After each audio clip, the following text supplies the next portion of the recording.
And when you ask like that, you'll know you mean business. Yes. Yes, sir. Every child that I ever knew whose parent told them, if you do this, I'll get you a car.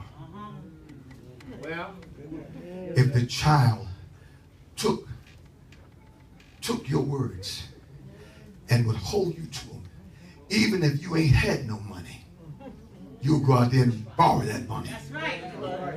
Why? Because they did what you said. You sinners, and you a bunch of sinners. If you can give your child what they're asking for, how much more? Yes, sir. Come on, Jesus. Yes. One of the reasons why we're not receiving is because we're not in the right place. Yes. And we're asking for things that are not consistent with what he's purposed us to do. If he would bless you where you're at, he'd be violating a principle. Yes, say that. He'll be giving you something that you eventually will abuse and misuse because you're not where you should be. Walk with me, somebody. Walk with me. Walk with me. Why should he help you in that endeavor when he knows once you do it, you're going to walk away from him? Why should he allow you to succeed in something that he's never called you to succeed in? Yes, sir. Thank you, Jesus. So then 12 shares some things, and then he hits 13. And this is where this text begins to become revelatory. In 13, because the notion of sin. See, people in here, I'm a firm believer that this book is a very complicated book, although it's an easy read. That you need to really think about going to school for at least a year.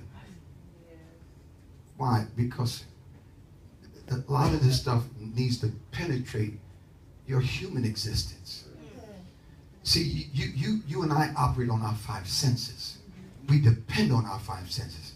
We depend on the ability to smell and to see and to hear. But there are a lot of things that are going on for us that ain't got nothing to do with those five senses.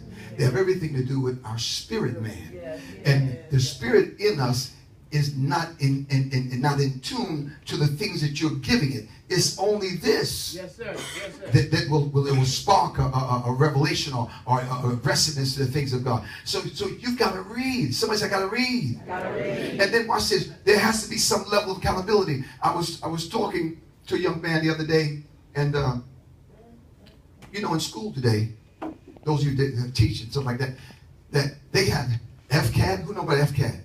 Oh, yes. Performance student. They have tied the teacher's paycheck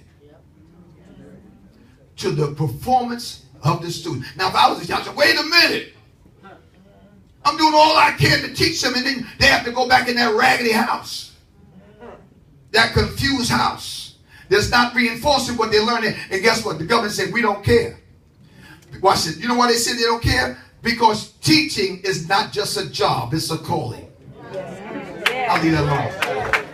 What they're saying is, you ought to be skilled enough to teach them and put them back in a bad environment, and they have the ability to transform the environment. If you got a real call in your life, which means I shouldn't be complaining about nobody here, because if I got a real call in my life, all I got to do is preach the gospel, and somebody will get changed. No matter where you're working at, you can be swinging on a pole, baby. Well, So he says unfair. No, so that means that you can't just take a job because you said I might like doing that.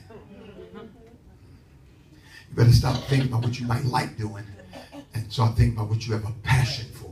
Yeah. And you better be careful that the devil ain't tricked you to have you buy into something that's not a passion, something that got into you early on when you were impressionable.